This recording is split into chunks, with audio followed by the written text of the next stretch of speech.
next. Ayo Teh Mira. Oh iya, bentar. Suara Mira jelas nggak? Jelas, Teh. Ya, siap.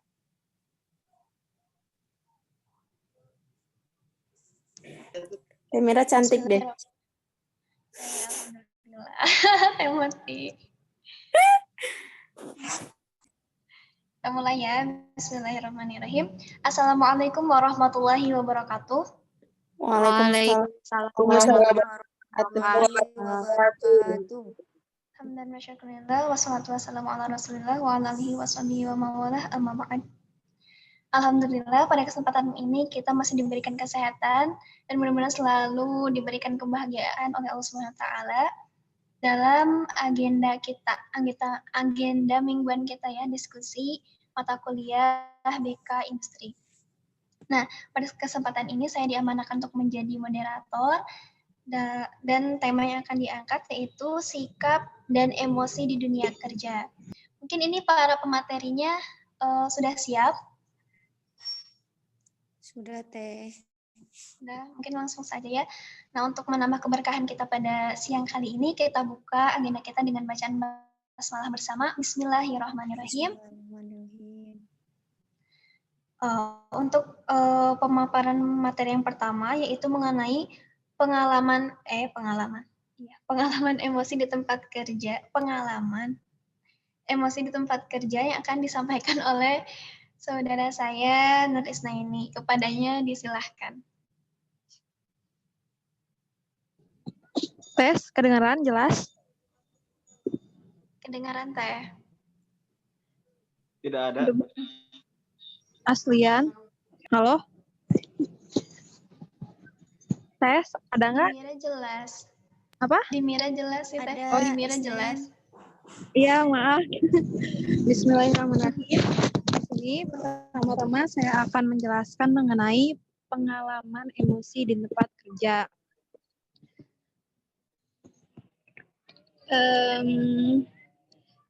Bentar teman-teman. Sepertinya gangguan sinyal ya, maaf ya.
Mohon maaf teman-teman, tunggu sebentar ya. Nah, ini udah ada.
Gimana PPT-nya udah ada, teman-teman?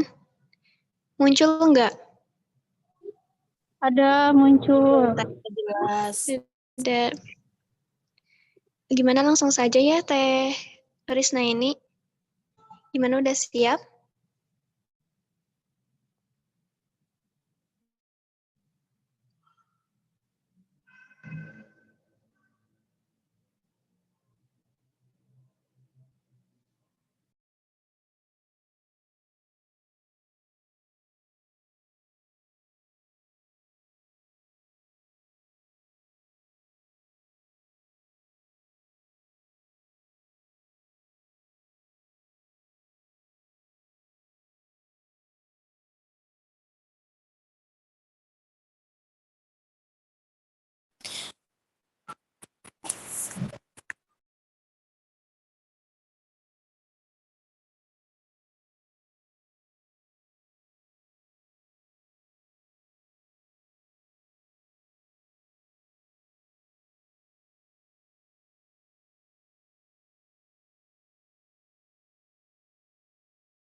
Oke teman-teman, karena mungkin Teh Nur Isna ini kendala sinyal, kita lanjut dulu ke materi selanjutnya ya, untuk mempersingkat, supaya waktunya nggak terbuang.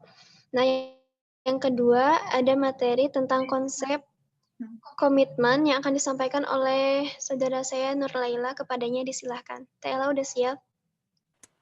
Ya, Teh, saya udah siap. Ya, siap. Mangga. Sebentar ya.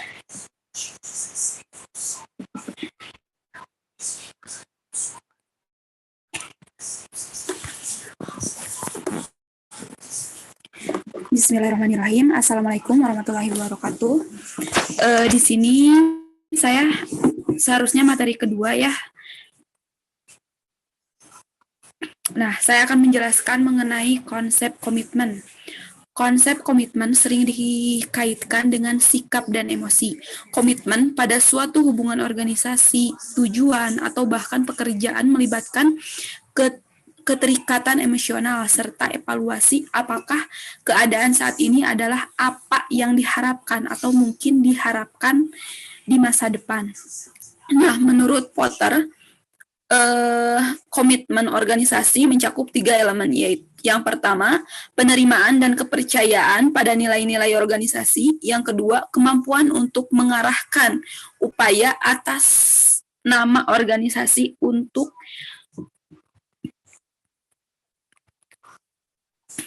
membantu mencapai tujuan. Dan yang ketiga, keinginan kuat untuk tetap berada di organisasi.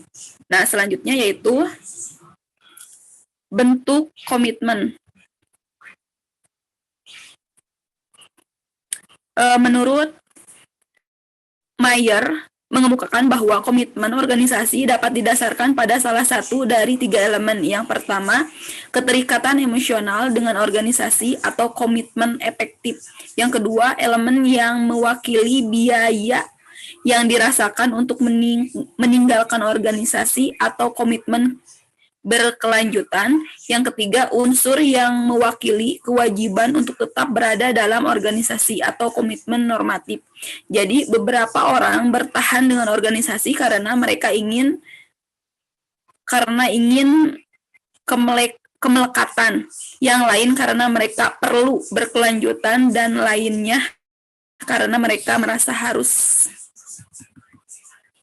Nah, selanjutnya yaitu identifikasi organisasi. Konsep identifikasi organisasi telah diajukan sebagai cara untuk menangani aspek-aspek yang lebih mendasar dan emosional dari keanggotaan organisasi.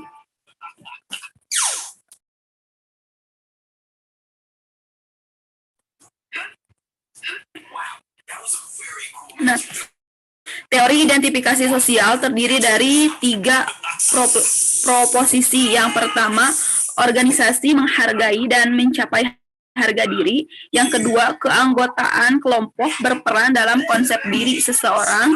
Yang ketiga, individu berusaha mempertahankan identitas sosial yang positif dengan membuat perbedaan yang menguntungkan antara kelompok sosial mereka dan kelompok luar lainnya.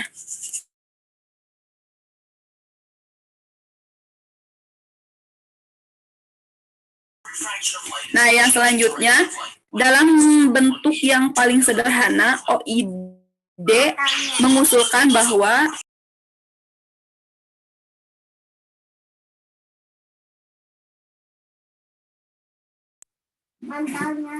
ya, kecilin dulu volumenya. Tante lagi presentasi dulu. Aduh, mohon maaf ya. Ambil. Nah, dalam bentuk yang paling sederhana, OID mengusulkan bahwa orang akan berusaha mengidentifikasi dengan organisasi untuk meningkatkan harga diri mereka.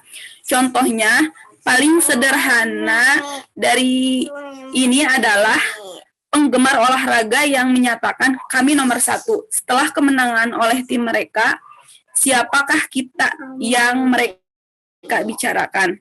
Mereka tidak memainkan permainan atau mengambil bagian dalam persiapan, tapi mereka mengidentifikasi diri dengan tim itu, dan harga diri mereka bertambah dan berkurang dengan kesuksesan tim. Nah, selanjutnya,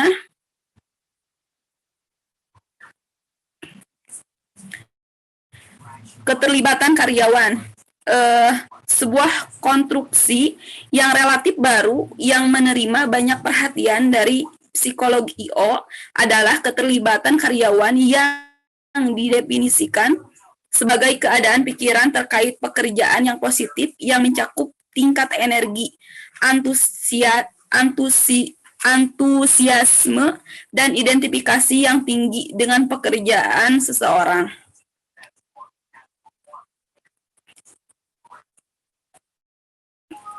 Nah, selesai ya. Saya kembalikan kepada moderator.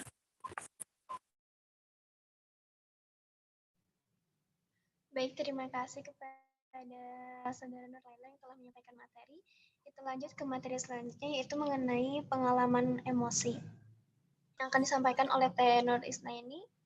Teh Isnaini udah siap? Udah siap? Ya, udah ada. Mangga disilahkan kepada Teh Nur Isnaini. Ikut presentasi di HP Nisa dulu ya. Iya, Teh.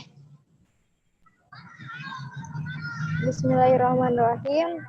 Pertama-tama maaf ya tadi ada kesalahan, ada gangguan karena pakai wifi juga sih. Pertama-tama saya akan mempresentasikan mengenai pengalaman emosi di tempat kerja. Jadi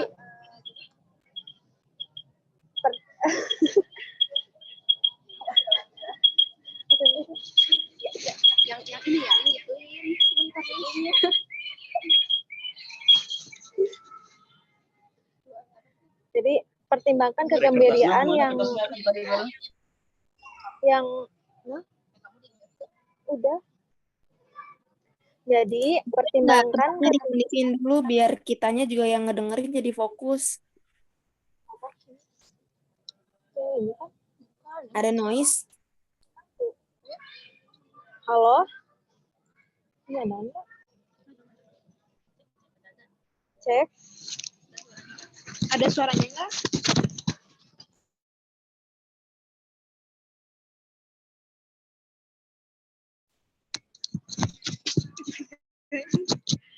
Bismillahirrahmanirrahim. Jadi pertama, pengalaman emosi di tempat pekerjaan, di tempat kerja. Pertama-tama pertimbangkan dulu kegembiraan yang Anda alami ketika Anda menerima nilai A, misalkan itu di makalah, dan kemarahan yang Anda alami ketika Anda mendapatkan sesuatu yang ketidakadilan. Misalkan contohnya, aku sama Nisa misalkan bikin suatu tugas, dan tugasnya sama, tapi nilai kita beda. Misalkan nilai aku jelek dan nilai Nisa misalkan bagus, seperti itu. Pastinya emosi serupa tersebut tuh terjadi di tempat pekerjaan juga. Emosi yang dialami di tempat kerja mempengaruhi perilaku kerja dan non-kerja. Demikian pula emosi yang tidak terkait dengan pekerjaan mempengaruhi perilaku kerja dan non-kerja. Memahami emosi di tempat kerja bukanlah tugaslah yang mudah. Berbagi reaksi berbeda, mulai dari sikap, emosi, sehingga suasana hati yang terdapat dalam diri seseorang. Kemudian kepuasan kerja, ada berbagai penelitian, riset tentang kepuasan kerja. Contohnya riset dari Elton Mayo pada pertengahan 1920-an. Di situ diperkenalkan konsep emosi ke dalam psikologi 1.0 Amerika Arus Utama.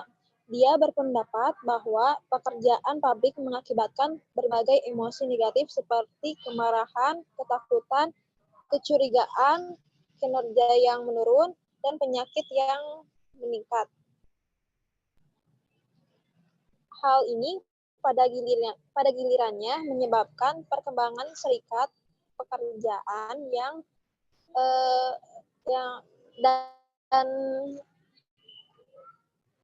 keserakahan bekerja. Kemudian pada tahun 1930-an, dua proyek peneliti yang sangat berperan menghidupkan konsep kepuasan kerja. Yang pertama adalah survei terhadap semua orang dewasa yang bekerja di sebuah kota kecil di Pennsylvania. Menurut Robert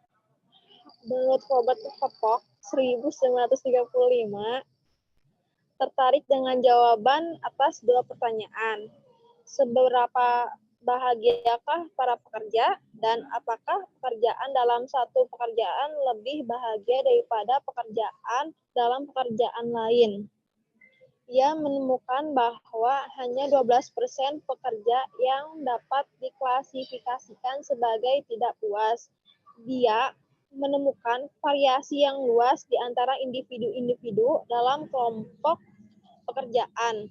Namun demikian pekerjaan di beberapa kelompok pekerjaan, misalkannya profesional dan manajer, seperti itu, secara keseluruhan lebih bahagia daripada pekerja di kategori lain.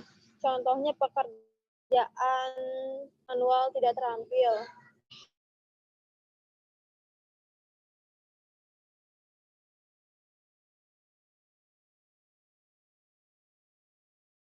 Baik variabel terkait pekerjaan dan perbedaan individu mungkin mempengaruhi kepuasan kerja.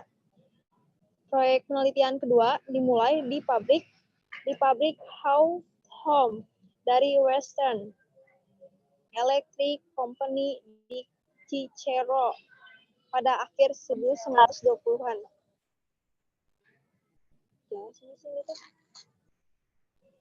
Kemudian pada akhir 1950-an, dua tinjauan dari penelitian yang dilakukan sampai pada titik itu menghasilkan kesimpulan yang sangat berbeda. Braithwaite dan Crockett pada tahun 1955 menyimpulkan bahwa hanya ada sedikit bukti tentang hubungan substansial antara kepuasan dan kinerja. Sebaliknya, Herzberg, Mausner, Peterson, dan Chapwell pada tahun 1957 menyimpulkan bahwa ada hubungan antara kepuasan dan setidaknya beberapa perilaku kerja, terutama ketidakhadiran dan pergantian. Hal ini menyebabkan pengenalan salah satu teori modern pertama tentang kepuasan kerja, teori dua faktor. Kemudian selanjutnya tentang konsekuensi kepuasan kerja. Peneliti kepuasan kerja antara 1935 dan 1990 telah dicirikan sebagai ateoresial menurut Brief dan Weiss pada tahun 2002. Kritik ini telah dilontarkan sebagian karena penelitian berpengaruh pada analisis statistik sebagai pengganti teori. Mereka mencari kolerasi antara laporan kepuasan kerja dan aspek pekerjaan yang dapat diamati. Contohnya terbaik adalah bayaran. Pekerjaan yang bagus memiliki bayaran yang bagus juga. Kemudian ada pekerjaan bagus dan pekerjaan buruk. Daftar pekerjaan terbaik dan terburuk sering dipublikasikan di pers populer. Beberapa tahun lalu di USA sudah menerbitkan daftar 10 pekerjaan terburuk dalam olahraga menurut Pedula tahun 2005. Daftar itu termasuk matador, pedor, kolektor, spesimen, dan sebagainya. Tetapi seorang individu yang cenderung memenuhi kebutuhan kerja. Tugasnya termasuk memberikan makan dan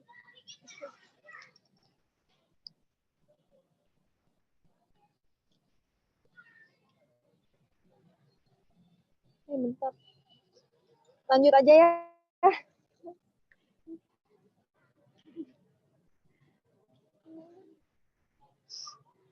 Kemudian pengukuran kepuasan kerja. Ada dua masalah pengukuran berbeda yang akan kita diskusikan tentang kepuasan kerja. Yang pertama itu perbedaan antara kepuasan dengan aspek pekerjaan tertentu dan juga versus ukuran kepuasan secara keseluruhan. Keduanya itu penggunaan kuesioner untuk mengukur kepuasan. Yang pertama, kepuasan keseluruhan versus kepuasan faset. Berbagai peneliti dan praktisi telah mengambil posisi yang berbeda pada nilai kepuasan secara keseluruhan dan bagaimana hal itu dapat dihitung menurut Rice pada tahun 1911. Seperti yang kita lihat, bahwa peneliti tersebut itu mengambil posisi bahwa kepuasan secara keseluruhan adalah hasil dari kombinasi kepuasan dengan aspek-aspek penting tertentu dari pekerjaan. Jadi mereka akan menggunakan rumus matematika untuk membobotkan dan menggabungkan kepuasan dengan aspek tertentu. Yang lain menunjukkan korelasi tinggi yang sering antara ukuran kepuasan dan berbagai aspek pekerjaan, sehingga tampaknya tidak berguna untuk report menghitung skor aspek individu. Kemudian kuesioner kepuasan. Kuesioner kepuasan ini adalah salah satu instrumen yang paling banyak diteliti dan didokumentasikan, digunakan untuk mengukur kepuasan kerja. Menilai kepuasan ini dengan 5 bidang pekerjaan yang berbeda. Pekerjaan itu sendiri, kemudian pengawasan orang atau SDM, kemudian gaji dan promosi. Ini juga mencakup ukuran kepuasan keseluruhan yang terpisah yang disebut sebagai job in general, yang berisi 18 item, sebuah tinjauan dan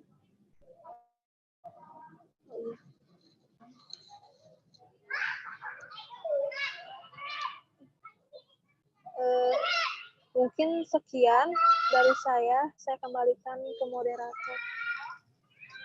Baik, terima kasih Teh Nur Isnini telah menyampaikan materi.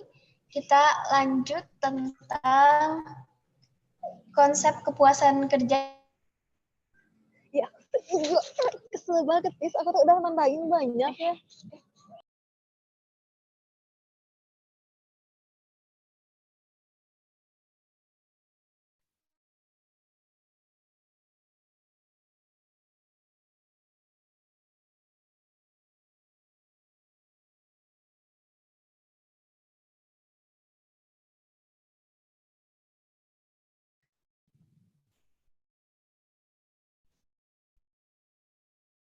Maaf teman-teman, tadi ada masalah.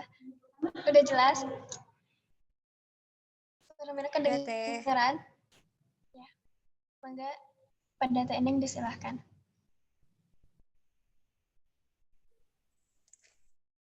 Bismillahirrahmanirrahim. Terima kasih kepada moderator.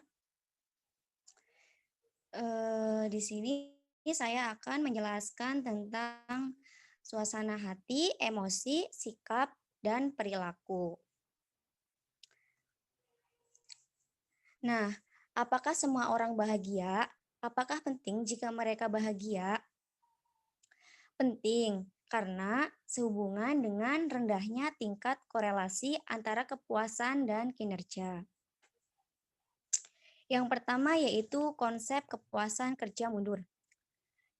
Dari berbagai jenis kepuasan, ada banyak peluang untuk melaporkan pengalaman kepuasan kerja. Yang pertama yaitu kepuasan kerja yang progresif.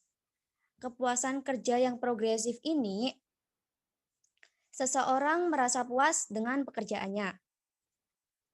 Yang kedua yaitu kepuasan kerja yang stabil. Kepuasan kerja yang stabil yaitu seseorang merasa puas dengan pekerjaannya tetapi termotivasi untuk mempertahankan tingkat aspirasi dan kepuasan yang menyenangkan. Nah, peningkatan tingkat aspirasi ini terkonsentrasi pada bidang kehidupan karena sedikit insentif kerja. Yang ketiga yaitu kepuasan kerja pasrah. Kepuasan kerja pasrah yaitu seseorang merasakan kepuasan kerja yang tidak jelas dan menurunkan tingkat aspirasi untuk beradaptasi dengan aspek negatif dari situasi kerja di tingkat yang lebih rendah. Yang keempat yaitu ketidakpuasan kerja yang konstruktif. Nah, dari berbagai kepuasan kerja ada juga ketidakpuasan kerja. Yang pertama yaitu ketidakpuasan kerja yang konstruktif. Nah, ketidakpuasan kerja yang konstruktif ini seseorang yang merasa tidak puas dengan pekerjaannya. Yang kedua yaitu ketidakpuasan kerja yang terpaku. Ketidakpuasan kerja yang terpaku ini seseorang merasa tidak puas dengan pekerjaannya, tapi mereka menjaga tingkat aspirasi seseorang tidak untuk mencoba menguasai situasi dengan upaya pemecahan masalah. Yang ketiga yaitu ketidakpuasan kerja semu. Nah, seseorang ini merasa tidak puas dengan pekerjaannya. Mereka menghadapi masalah yang tidak dapat diselesaikan atau kondisi yang membuat frustasi di tempat kerja. Jadi, dalam bentuk kepuasan kerja kerja, ada yang mengundurkan diri, dan ketidakpuasan kerja juga ada yang konstruktif sebagai hal yang paling menonjol bagi organisasi. Individu ini dicirikan sebagai ketidakpuasan kerja yang konstruktif karena diidentifikasi sebagai terangsang atau bersemangat. Mereka adalah audiens yang paling tepat untuk bergabung dalam setiap upaya perubahan organisasi. Nah, dengan memanfaatkan ketidakpuasan ini, energi yang terkait serta karakter pemecahan masalah, organisasi dapat ditingkatkan sementara individu berkembang secara pribadi. Di sisi lain, kepuasan kerja juga yang mengundurkan diri dikaitkan dengan berkurangnya usaha dan kemauan untuk berubah atau beradaptasi. Keduanya itu menciptakan masalah serius bagi organisasi yang dihadapkan pada tantangan untuk melakukan lebih banyak pekerjaan dengan lebih sedikit orang sambil beradaptasi dengan tekanan eksternal dari pelanggan dan pesaing untuk berinovasi. Yang selanjutnya yaitu kepuasan versus suasana hati dan emosi. Bukti substansi terakumulasi bahwa suasana hati dan emosi dikaitkan dengan perilaku kerja, termasuk perilaku kewarganegaraan organisasi, penilaian kerja, pemecahan masalah kreatif, dan perilaku penarikan diri seperti ketidakhadiran dan pergantian. Brief dan Wesses mendefinisikan suasana hati sebagai perasaan umum tidak menyatakan dengan stimulus tertentu dan tidak cukup kuat untuk mengganggu proses berpikir yang sedang berlangsung. Alternatifnya, emosi biasanya dikaitkan dengan peristiwa atau kejadian tertentu dan cukup kuat untuk mengganggu proses berpikir. Suasana hati biasanya digambarkan sebagai positif dan negatif, sedangkan emosi dijelaskan lebih spesifik, misalnya marah, takut, atau gembira. Mungkin kita datang ke tempat kerja dengan perasaan umumnya down atau jatuh, tetapi masih menyelesaikan pekerjaan kita. Ini akan menjadi suasana hati yang negatif. Kami memberitahu rekan kerja, ini bukan milik saya hari ini. Di sisi lain, kita mungkin memiliki perselisihan dengan rekan kerja yang berakhir dengan pertandingan berteriak atau kesal gitu. Nah, selama beberapa jam berikutnya, pekerjaan kita terganggu. Kita tidak bisa berkonsentrasi dan kita membahas pertengkaran. Ini adalah emosi yang kuat. Sejumlah peneliti psikologi IO telah mengusulkan agar individu membuat evaluasi diri inti dari keadaan mereka, dan bahwa evaluasi diri inti ini mempengaruhi pekerjaan dan kepuasan hidup. Juga menemukan bahwa evaluasi diri inti ini memiliki efek pada pekerjaan dan kepuasan hidup. Terlepas dari atribut aktual pekerjaan itu sendiri, mereka juga telah menunjukkan bahwa langkah-langkah evaluasi diri inti ini diambil di masa kanak-kanak dan dewasa muda, memprediksi kepuasan kerja individu yang diukur di masa dewasa pertengahan. Yang selanjutnya yaitu perilaku penarikan. Perilaku penarikan ketidakhadiran, pergantian, keterlambatan, dan pensiun mungkin ini merupakan manifestasi berbeda dari konstruksi yang lebih besar yang disebut penarikan.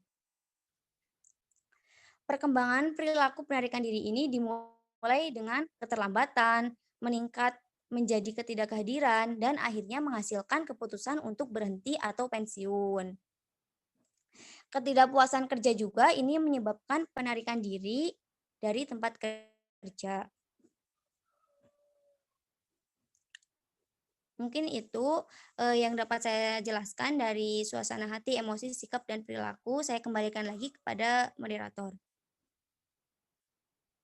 Terima kasih Teh Neng Ayun telah menyampaikan materi. Selanjutnya mengenai topik khusus yang berhubungan dengan sikap dan emosi yang akan disampaikan oleh saudara saya, Naila. Teh Neng sudah siap? Siap Teh, bentar. Kepadanya diserahkan.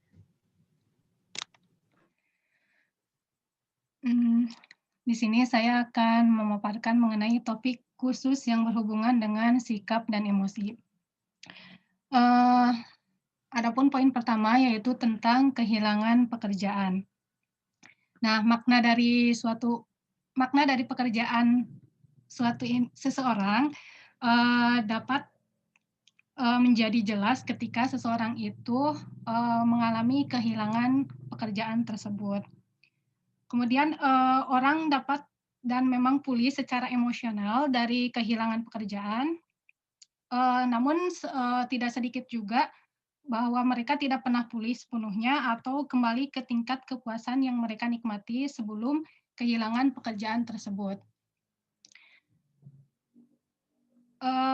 Dalam materi ini, WAR telah mencapai kesimpulan tertentu tentang efek dari kehilangan pekerjaan atau menjadi pengangguran.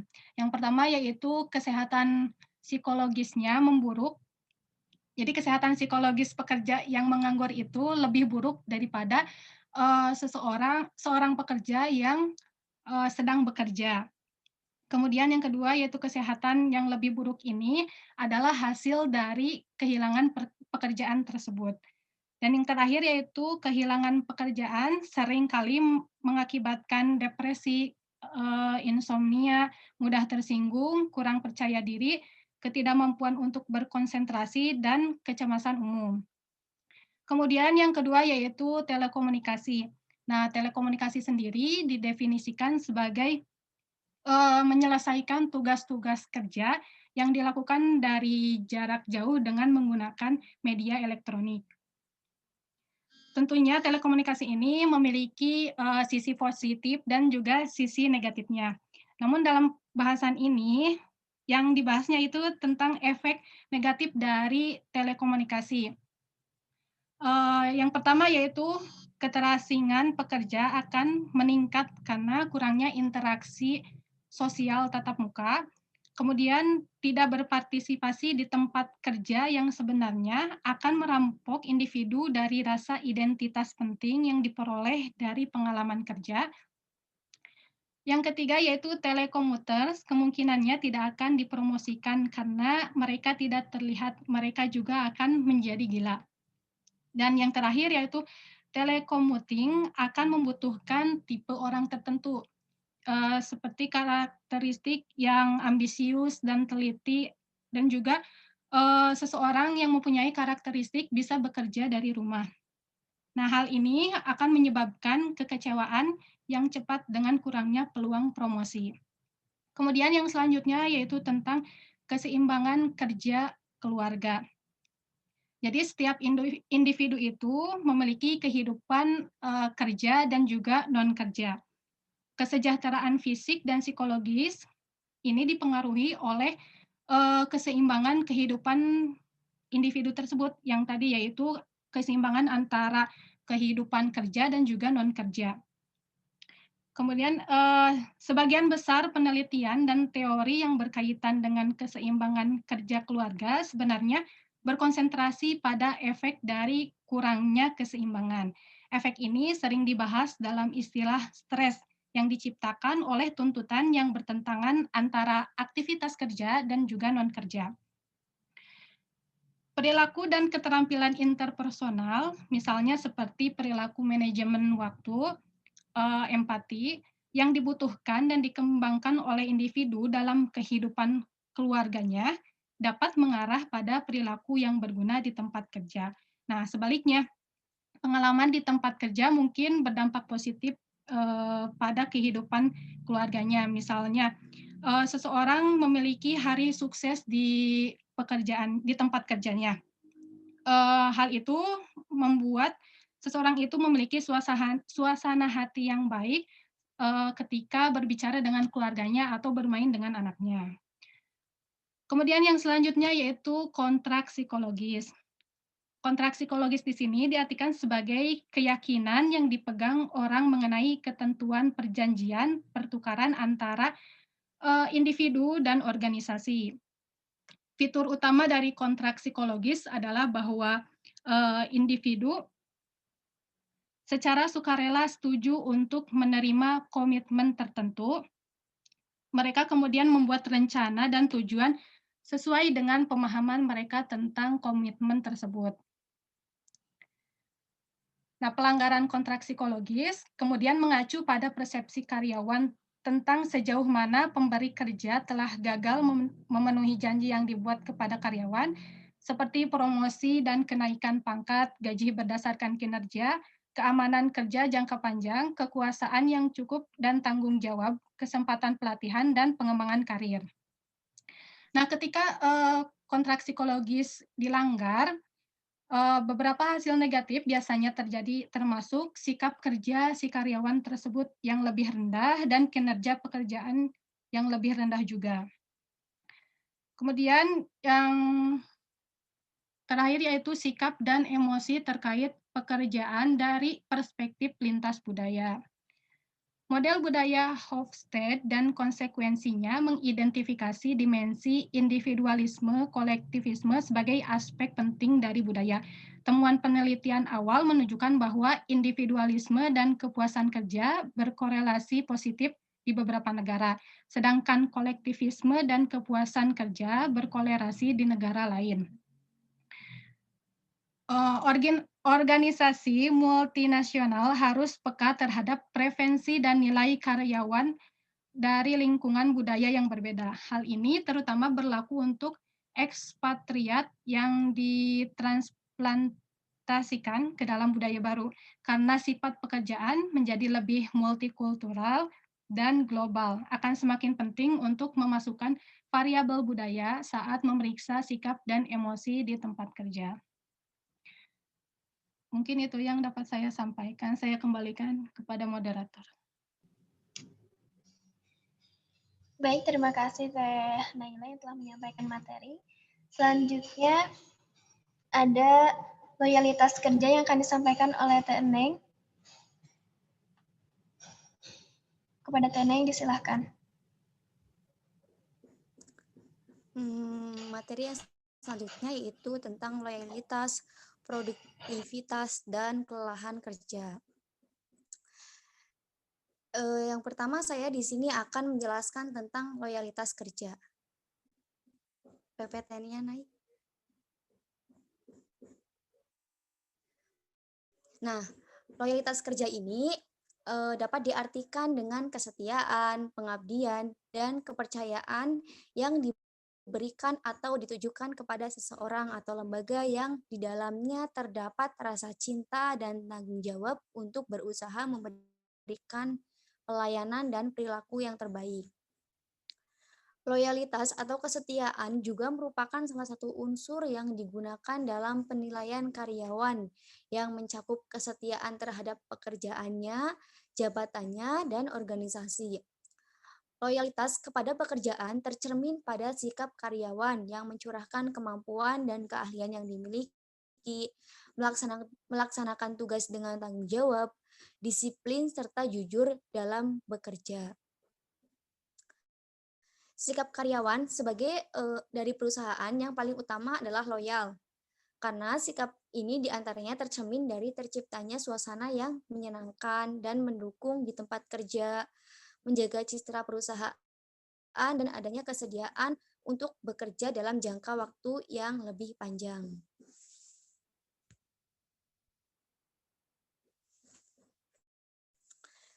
Terdapat beberapa ciri karyawan yang memiliki loyalitas yang rendah, diantaranya karena sifat karakternya atau bawaan, kekecewaan karyawan, dan sikap atasan, serta perasaan negatif seperti ingin meninggalkan perusahaan, merasa bekerja di perusahaan lain lebih menguntungkan, tidak merasakan manfaat, dan menyesali bergabung dengan perusahaan.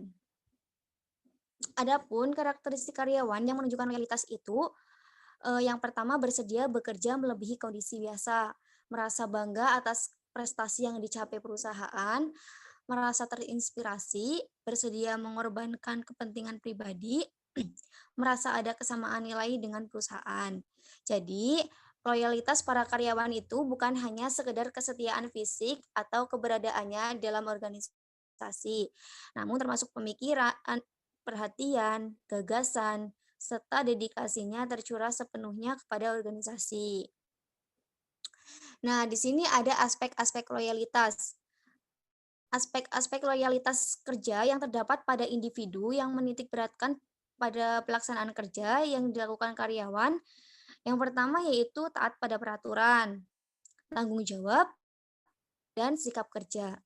Nah, dengan taat pada peraturan, karyawan itu mempunyai tekad dan kesanggupan untuk menaati segala peraturan, perintah dari perusahaan, dan tidak melanggar larangan yang telah ditentukan baik secara tertulis maupun tidak tertulis. Yang kedua yaitu tanggung jawab. Nah, tanggung jawab di sini berupa karakteristik pekerjaan dan prioritas tugas yang mempunyai konsekuensi untuk dipenuhi karyawan. Yang ketiga yaitu sikap kerja. Sikap kerja ini mempunyai sisi mental yang mempengaruhi individu dalam memberikan reaksi terhadap stimulus mengenai dirinya diperoleh dari pengalaman dapat merespon stimulus tidaklah sama. Ada yang merespon secara positif dan ada juga yang merespon secara negatif. Nah, karyawan yang memiliki loyalitas tinggi ini otomatis mereka yang memiliki sikap kerja yang positif. Sikap kerja yang positif itu meliputi yang pertama, kemauan untuk bekerja sama, yang kedua, rasa memiliki, yang ketiga, hubungan antar pribadi, dan yang keempat atau yang terakhir, suka terhadap pekerjaan. Sedangkan di sini juga ada aspek loyalitas perusahaan. Aspek loyalitas perusahaan ini yang pertama ada dorongan yang kuat untuk tetap menjadi anggota perusahaan. Yang kedua, keinginan untuk berusaha semaksimal mungkin bagi perusahaan. Dan yang ketiga, kepercayaan yang pasti dan penerimaan yang penuh atas nilai-nilai perusahaan. Kemudian, poin yang kedua yaitu faktor-faktor yang mempengaruhi loyalitas karyawan. Faktor yang mempengaruhi loyalitas kerja ini karena yang pertama, satu, karakteristik pribadi. Nah, karakteristik pribadi ini meliputi usia, masa kerja, gender, tingkat pendidikan, prestasi yang dimiliki, dan sifat kepribadian. Faktor yang kedua yaitu karakteristik pekerjaan. Karakteristik pekerjaan ini meliputi tantangan kerja, stres kerja, kesempatan untuk berinteraksi sosial, identifikasi tugas, umpan balik tugas, dan kecocokan tugas. Faktor yang ketiga yaitu karakteristik desain perusahaan yang dapat dilihat dari sentralisasi, tingkat formalitas, tingkat keikutsertaan dalam pengambilan keputusan, paling tidak telah menunjukkan berbagai tingkat asosiasi dengan tanggung jawab perusahaan, ketergantungan fungsional maupun fungsi kontrol perusahaan. Nah, pengalaman yang diperoleh dalam perusahaan ini yaitu internalisasi individu terhadap perusahaan setelah melaksanakan pekerjaan dalam perusahaan tersebut, meliputi sikap positif terhadap perusahaan, rasa percaya terhadap perusahaan sehingga menimbulkan rasa aman, merasakan adanya kepuasan pribadi yang dapat dipenuhi oleh perusahaan. Nah, di sini ada beberapa cara yang dapat ditempuh untuk meningkatkan loyalitas kerja, yaitu pertama, hubungan yang erat antar karyawan. Yang kedua, saling keterbukaan dalam hubungan kerja. Yang ketiga, saling pengertian antara pimpinan dengan karyawan. Yang keempat, memperlakukan karyawan tidak sebagai buruh tetapi sebagai rekan kerja. Yang kelima, pimpinan berusaha menyelami pribadi karyawan secara kekeluargaan. Dan yang keenam yaitu rekreasi bersama seluruh anggota perusahaan. Terima kasih, itu yang dapat saya jelaskan tentang loyalitas kerja. Saya kembalikan lagi ke moderator. Baik, terima kasih. Kemudian ada tentang produktivitas kerja yang akan disampaikan oleh Teh Naila. Kepada Teh Nay, silakan. Yang selanjutnya tentang produktivitas kerja. Poin pertama yaitu tentang konsep produktivitas. Produktivitas sendiri diartikan sebagai meningkatnya output atau hasil yang sejalan dengan input atau masukan. Nah, produktivitas berupa meningkatnya hasil kerja yang dipengaruhi oleh kemampuan para karyawan yang disebut dengan input, dan hasilnya yaitu berupa sebuah barang atau jasa yang disebut dengan output. Seorang karyawan yang melakukan sesuatu jenis pekerjaan tertentu dapat dipastikan akan memperoleh hasil. Nah, hasil tersebut tadi disebut dengan output, akan produksi dari suatu aktivitas kerja. Produksi atau produktivitas adalah dua hal yang mempunyai hubungan yang erat dan merupakan masalah yang pokok dalam perusahaan. Produksi adalah merupakan suatu usaha untuk menghasilkan barang atau jasa, sedangkan produktivitas berkaitan erat sebagai cara pencapaian tingkat produksi tersebut. Kemudian faktor-faktor yang berpengaruh terhadap produktivitas kerja terdapat dua faktor, yaitu faktor internal dan juga faktor eksternal. Faktor internal yaitu dari dalam diri pekerja tersebut seperti keadaan psikis, fisik, seperti kelelahan pekerjaan, usia, bakat, karakter, pengalaman, keahlian, pendidikan, kepuasan kerja, motivasi kerja, semangat kerja, dan persepsi pekerja terhadap gaji. Kemudian faktor yang kedua yaitu faktor eksternal atau dari luar diri pekerja, misalnya penerangan, kebisingan, musik di tempat kerja, waktu istirahat, jam kerja, sistem penggajian, dan tanggung jawab keluarga. Yang selanjutnya yaitu aspek-aspek produktivitas kerja. Terdapat 4 aspek yang menentukan besar kecilnya produktivitas kerja seseorang. Yang pertama yaitu keterampilan. Jadi setiap pekerja ingin dengan segera menyelesaikan pekerjaannya dan memiliki motivasi untuk berkembang. Kemudian yang kedua yaitu kemampuan, berusaha meningkatkan kemampuan dan kualitas kerjanya. Yang ketiga yaitu sikap, memiliki kesiapan dan kesigapan, serta loyalitas dalam bekerja. Dan yang terakhir yaitu perilaku, selalu ingin meningkatkan hasil produksi dan setiap pekerja selalu bekerja sama dalam berbagai hal. Mungkin itu saja, saya kembalikan kepada moderator.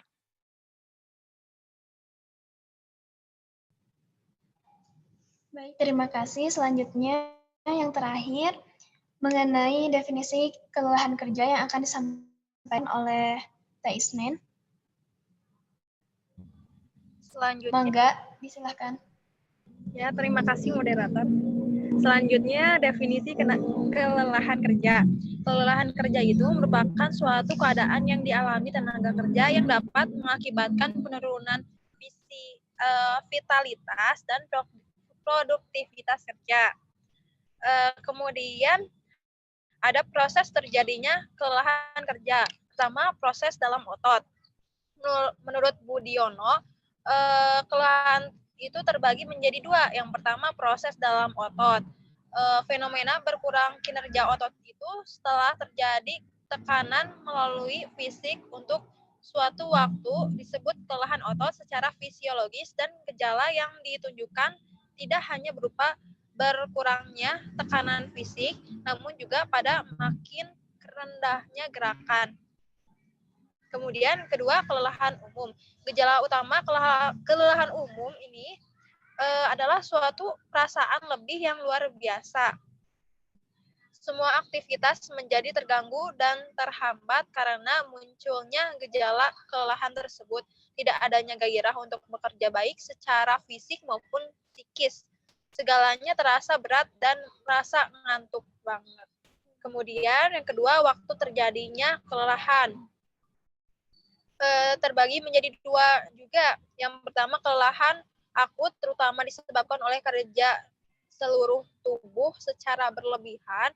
Kemudian kelelahan kronis, yaitu sebagai akibat terjadinya akumulasi efek kelelahan pada jangka waktu panjang. Yang ketiga, jenis kelelahan kerja. Menurut Sedarmayanti pada tahun 2009, pada dasarnya, timbulnya kelelahan disebabkan dua hal, yaitu kelelahan akibat faktor fisiologis. Yang kelelahan fisiologis itu adalah kelelahan yang timbul karena adanya perubahan fisiologis dalam tubuh, di mana tubuh manusia dapat dianggap sebagai mesin yang dapat membuat bahan bakar dan memberikan keluaran yang berguna untuk dilakukan kegiatan. Pada prinsipnya ada 5 macam mekanisme yang dilakukan tubuh, yaitu pertama sistem peredaran darah, kemudian pencernaan, ketiga otot, yang keempat saraf, dan kelima pernafasan. Kemudian selanjutnya kelelahan akibat faktor psikologis. Kelelahan ini dapat dikatakan kelelahan palsu yang timbul dalam perasaan seseorang yang bersangkutan dan terlibat dalam tingkah lakunya.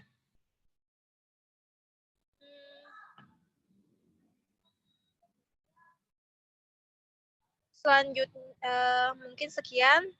Saya serahkan kembali kepada moderator. Baik, terima kasih. Nah, mungkin teman-teman itu saja materi yang disampaikan mengenai sikap dan emosi di dunia kerja. Mungkin di sini banyak teman-teman yang penasaran. Mangga kami kasih kesempatan untuk bertanya atau ada yang mau menambahkan atau menanggapi. Mangga.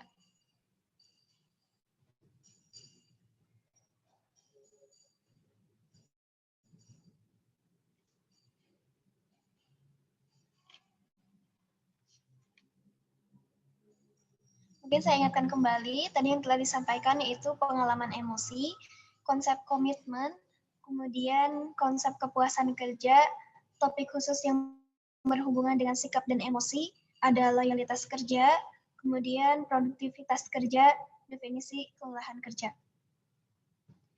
Barangkali teman-teman penasaran atau ada unek-unek yang mau disampaikan.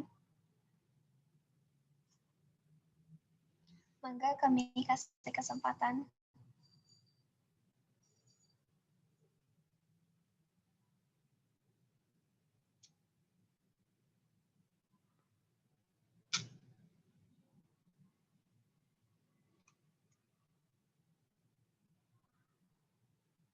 Gimana? Ada yang mau disampaikan atau tidak? Sudah cukup?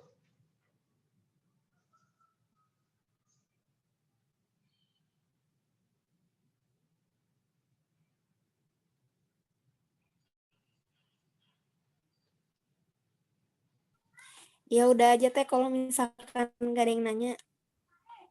Oh, tidak ada berarti ya. Mungkin lanjut saja sebelum kita tutup. Mungkin ada ulasan dari Bapak Sugandi Miharja mengenai materi yang telah disampaikan oleh kelompok sikap dan emosi di dunia kerja. Mangga kepada Bapak, saya silakan. Assalamualaikum warahmatullahi wabarakatuh. Waalaikumsalam warahmatullahi wabarakatuh.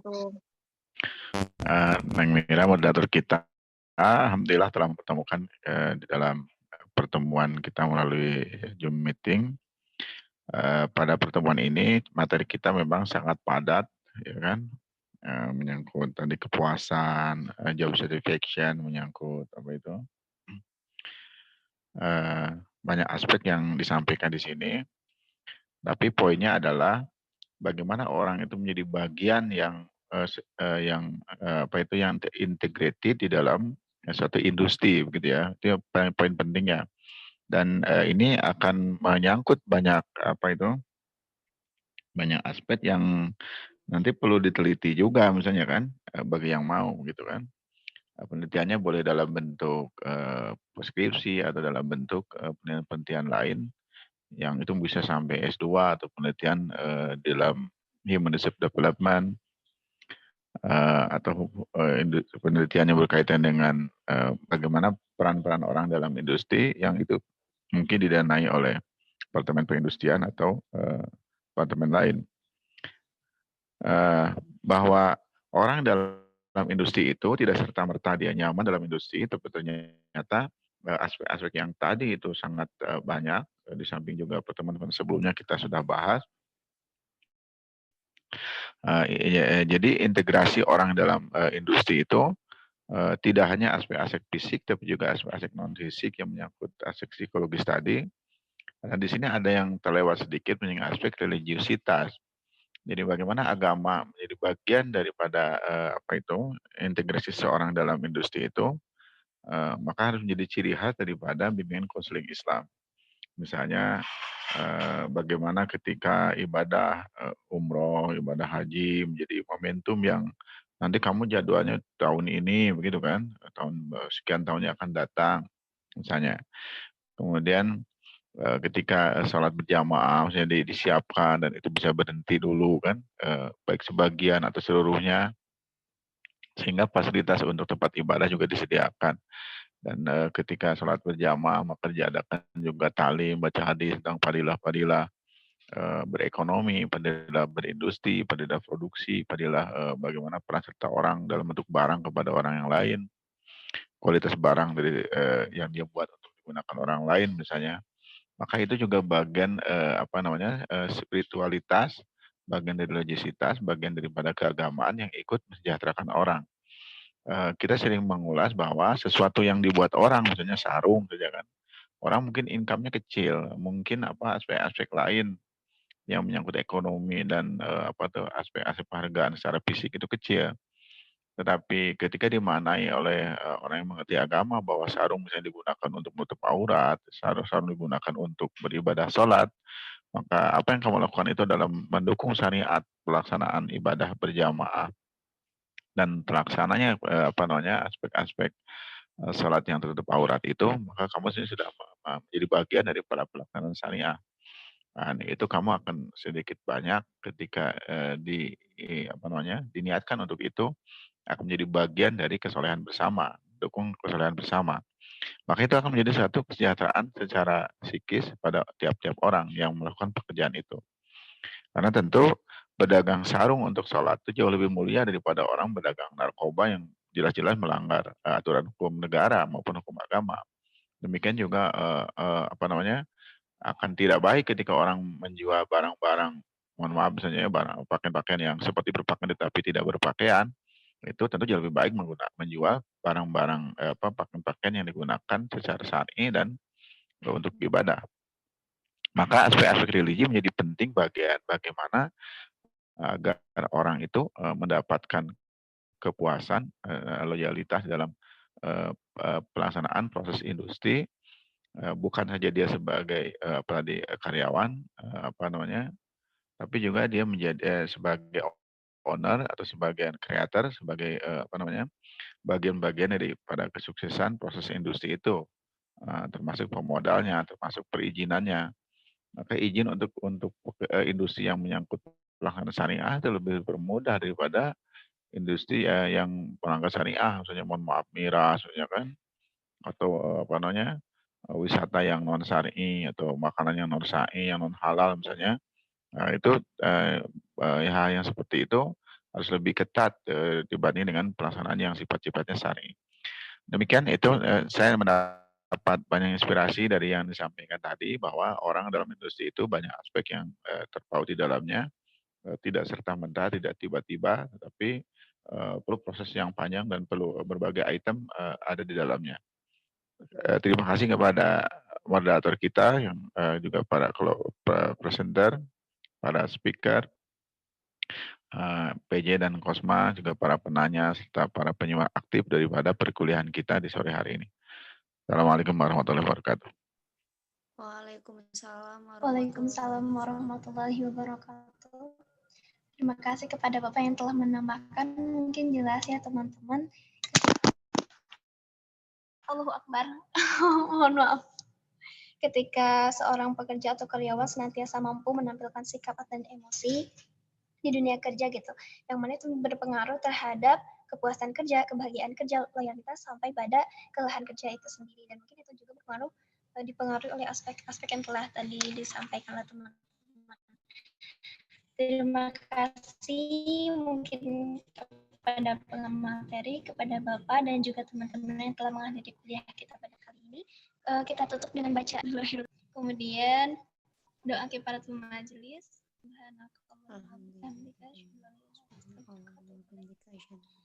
Mungkin diskusi kita cukup sekian. Mohon maaf atas segala kekurangan. Wassalamualaikum warahmatullahi wabarakatuh. Waalaikumsalam warahmatullahi wabarakatuh. Waalaikumsalam warahmatullahi wabarakatuh.